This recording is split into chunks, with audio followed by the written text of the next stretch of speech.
Hey everyone, welcome to my new blog. তো চলো তোমাদেরকে আজকে আদ্যাপীঠ কালী মন্দিরটা ঘুরে দেখা। তো আমরা চলে গেছিলাম আদ্যাপীঠ কালী মন্দিরে, সেটা দক্ষিণেশ্বর থেকে কিছুটা শতাংশ দূরে ছিল। দেখো, এটা মার মূর্তি ছিল, কি অপরূপ মায়ের মন্দির। তারপরে আমরা গিয়ে কিছুক্ষণ বসেছিলাম। তারপরে আমাদের কোপন কেটে নিয়েছিলাম প্রসাদে। তো আমরা প্রসাদের জন্য কুপন কেটে আমরা চলে গেছিলাম প্রসাদের এখানে। দেখো কত লম্বা ভিড়, আর আমরা সবাই বসে গেছিলাম একটা চেয়ারে।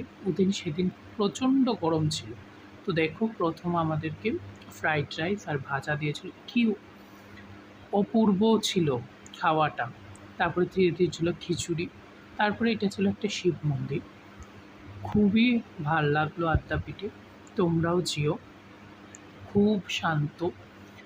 ১২টার থেকে ৩টে অবধি মন্দির বন্ধ থাকে। তারপরে আমরা সবাই ছবি তুলে নিয়েছিলাম। তারপরে বাড়ির জন্য কিছু শিপ নিয়ে নিয়েছিলাম। কেমন লাগলো ব্লগটা জানি।